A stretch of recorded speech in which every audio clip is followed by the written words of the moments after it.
Welcome to another episode of Cases for Freedom. I am your host, Trevor Spencer, and today's episode we're going to be discussing economic principles and American Restoration Doctrine. Let's go ahead and jump into it. So, to start off, if we're going to talk about economic principles and American Restoration Doctrine, it would probably be helpful to go ahead and define what at least I mean when I'm talking about the concept of American Restoration Doctrine, or this anthropological concept of American, I'll call it American Restoration today, American exceptionalism, but it's rooted in the thought process around in the kind of mid 1800s or so, and even before that, as early into like the 1600s, that America was basically set apart. It was a sacred land. It was set apart for a free people. And so this concept of when I say American Restorationism or American Restoration Doctrine, it's this idea that America is more than just a secular country, that America is ordained of God, and that it is, like I said, set apart but very special, different than some of the rest of the world. And this kind of bleeds all the way into more recently the kind of concept of American exceptionalism, on a global scale. And so these are ideas that have been around way longer than much longer than even the founding of our country.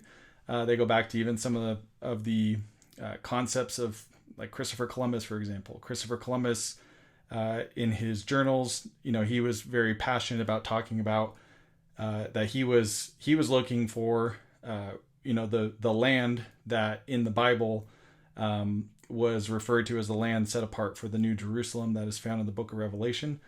And so, he was pretty passionate about that. And so these are things that we've lost today. This is a concept that we've all but lost in a lot of circles in America.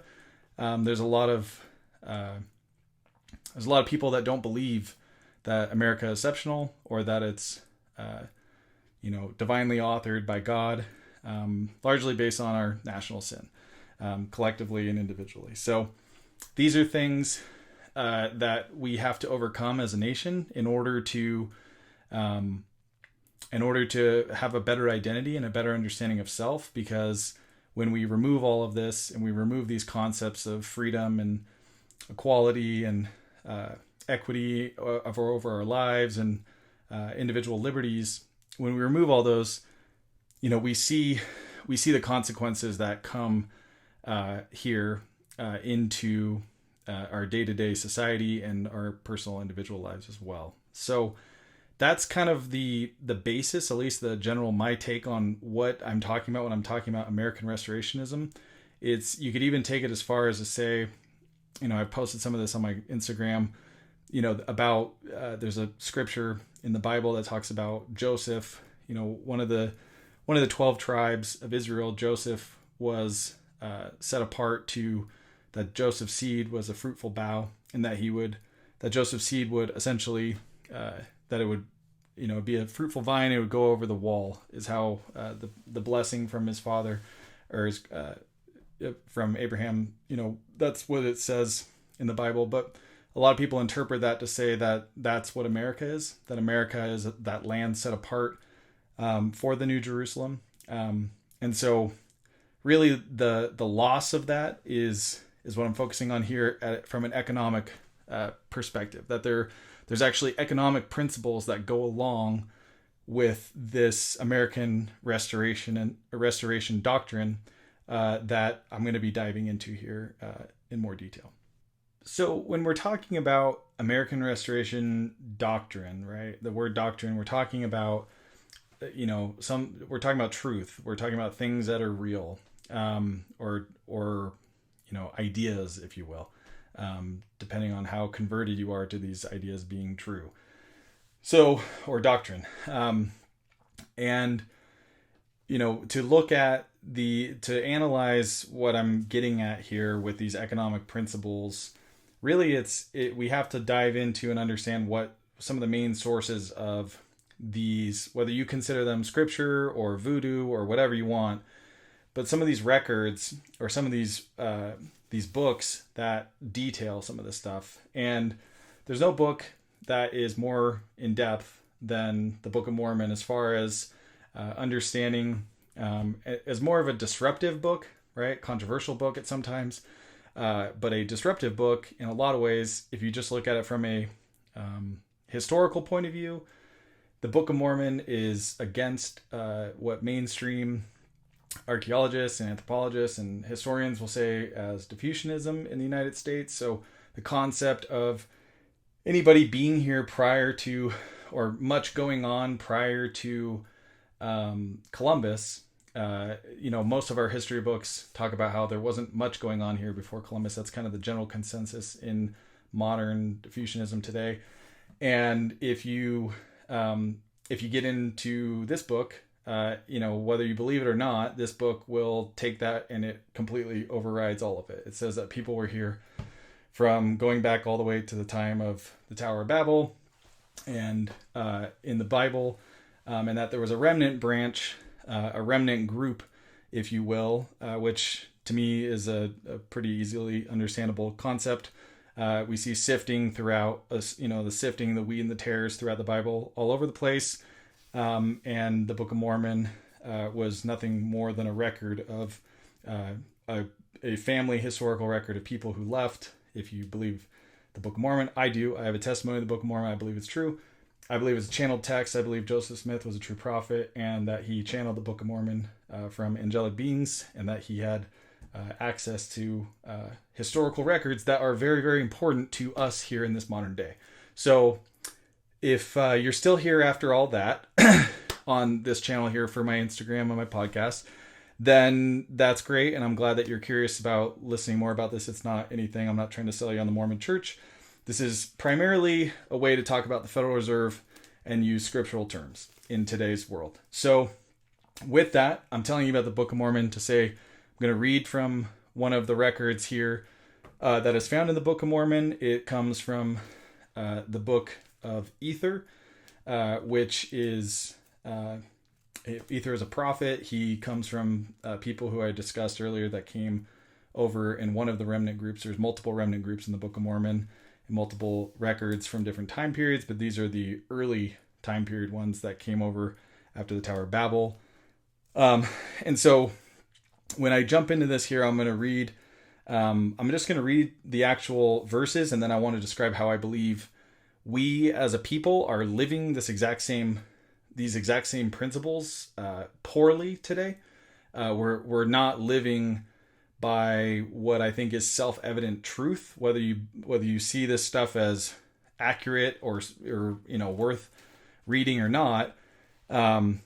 There's a lot of stuff that you can glean from these pages if you look at it from a principled point of view, I guess. So jumping in, I'll just read a few verses here, and then I'll kind of describe the scene that I think, at least at a principle level, we are living these same concepts today in 2023. Today's September 11th.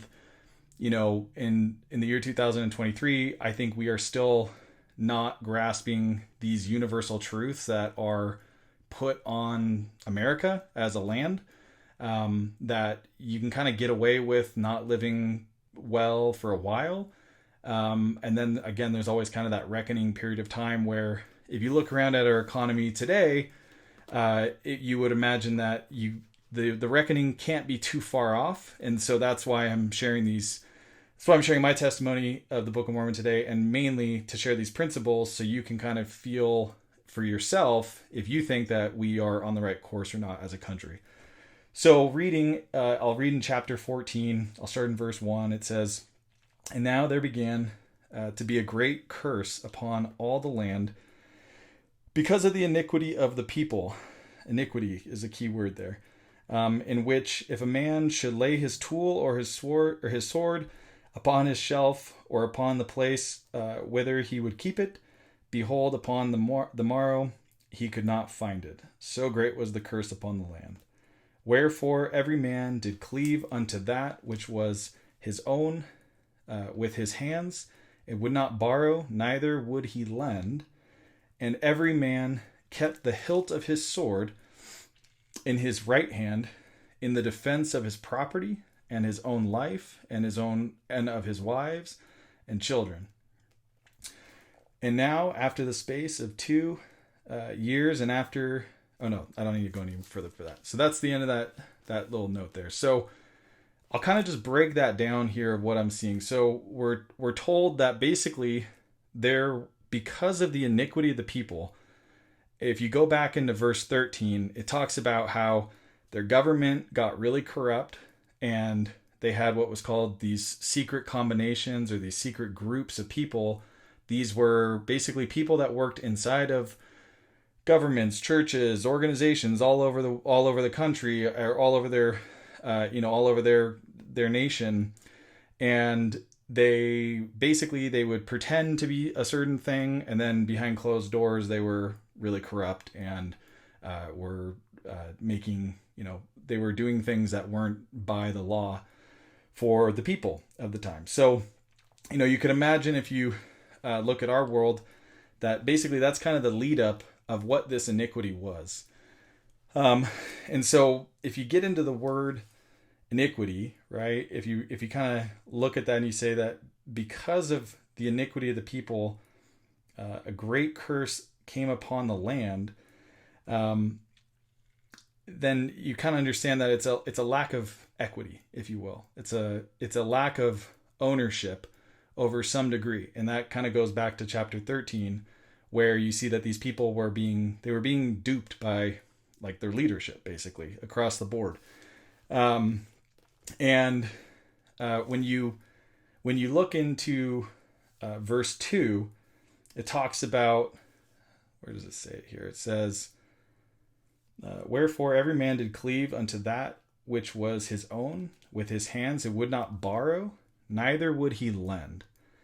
And every man kept the hilt of his sword and his right hand in the difference of his the defense of his property and his own life and the lives of his wife and his children. So when you look at that verse, it becomes kind of eerie, if you ask me personally, that there was this corruption in their government, there was this corruption in their organizations, or we call them corporations today, but there was this corruption that started to take place, and there was groups that were formed that weren't really in the open, and those groups, because that the people allowed for this to take place, it got to a point where they were in like serious survival mode. And I think it's worth pointing out, and this is kind of one of the big kind of linchpin points of this whole podcast episode here to talk about, is that it says that he would not borrow, neither would he lend. And, from earlier chapters in earlier verses and chapters in this record, we know that when they're saying borrow and lend, that wasn't just physical goods. That means also they had a currency as well. And so when there's a bunch of corruption. So basically the format here that we're seeing is there's corruption in politicians and corruption in Wall Street, right? There's corruption in all these organizations, secret combinations, working backdoor deals. Then we see that iniquity causes these people to be this kind of, they call it a curse, but it's an economic output that comes upon the land based on the iniquity of their economic system. And that economic system got to a point, the symptoms that we see here were that they wouldn't lend and they wouldn't borrow with one another. And so, and that because of that, because they wouldn't lend and borrow with each other, they were walking around, it says they were walking around holding onto their swords all day, ready to basically do battle at any point because everybody was fending for themselves at that point. So that's all to say that if we abstract the principal layer here and look at, if we kind of just look at the symptoms of what's being described, it's not saying, hey, they had a Federal Reserve Bank that they gave, basically complete control over the manipulation of the price of the lending rate, the borrowing and lending rate, is what the Fed calls it today. But it's the same words. If we kind of take a layer out, it's the same words that we're seeing here, that they had something going on to where they weren't able to lend and borrow money with each other anymore, aka maybe interest. I don't know what the system looked like, but today in our world we're seeing a very similar symptom. I'm not saying that they had a Federal Reserve Bank and it was the same thing. I'm not trying to cause any problems with the Federal Reserve Bank or anything like that, other than the fact to say is that the Federal Reserve gets to change and manipulate the interest rates whenever they want. And when we look at going back to the concept of, and they do that without consent to the people. And that's just a hard, cold fact in America. And that's why this concept of American exceptionalism, American restorationism, and having embedded economic principles in the American exceptionalism concept that we can either ignore or pay attention to, it starts to become kind of a parallel scene here that we can get a better understanding of. And this is all not to cause chaos or anything, but to just say that the Federal Reserve, the biggest lever on our economy is the lending rate, and everybody knows that. So if they have, control by, he's like recommended by the new president, right? When the president comes in, the Federal Reserve chair gets like recommended, right? It's like he gets to recommend some. It's like it's not an elected representative. I don't know how else to say it, right? So the chairman of the Fed, I've done an earlier episode, I can't remember the number on it right now, but I went through all the architecture of the Fed, how it works, all the different boards, the regions, all the different governing groups, and elected officials, or I should say appointed officials. And so again, it's not to shake a fist at capitalism. I'm a bleeding heart free market enterprise capitalist. It's to say that at least in here we have a record that I have a testimony is true, and at least a historical narrative point of view, you can see that there is some very real economic principles being outlined here. And this is a few chapters before literally the end of their civilization takes place. And they're left with a warning at the end of the book. There's a warning that says, don't do what we just did. That's basically what the record was. And then Joseph Smith, if you believe it, Joseph Smith channeled this record through angelic beings and the ancient records of the people who left it here. And I've heard of crazier stories than even that. So, to me, that's that. When I look at this, when I look at America and where we are today, I would say, like, I couldn't feel good with what the Federal Reserve is doing today and what it's done to our economy and what it's done to economic opportunity, what it's done to people's ability to borrow and lend and get affordable capital, raising the lending rate continually. And for us as citizens to say we are free citizens, and yet we don't have the ability, right? We're self-governing people, and yet the biggest part of our economy, the lending rate, which is what, capitalism is kind of built on, when you're talking about borrowing money to start companies and to fund businesses and ventures, it's, if we don't have control over that lending rate and we don't have the ability to say, hey, enough is enough, you're raising it too high, or it needs, whatever it is. And there's even biblical principles about usury in general, but to just start with this, to say at a very minimum, there was iniquity, and that iniquity, the direct symptoms of that iniquity were that they were not able to lend or borrow with one another, and it made their entire civilization go into survival mode. And then that survival mode, eventually they weren't, this civilization wasn't, the Jaredites, the record of Ether, they weren't able to get out of that mode. And so it actually turned into their destruction, the iniquity did. So that iniquity is very serious. And so that's why I shared this message with you today, to say, Even if you are totally against the Book of Mormon, it's just know that the Book of Mormon kind of, at least at a verbal level, it doesn't talk about a Federal Reserve, but it talks about the same concepts and principles and the same symptoms that we see in our society today. And so I think it's worth reviewing and worth bringing up and saying that something has to change with the Federal Reserve, with the iniquity somehow, some way. We can't continue to be a generation that just says, oh, well, this is how it's been, since the early, 1930s or whenever the Federal Reserve came in or whatever date that was.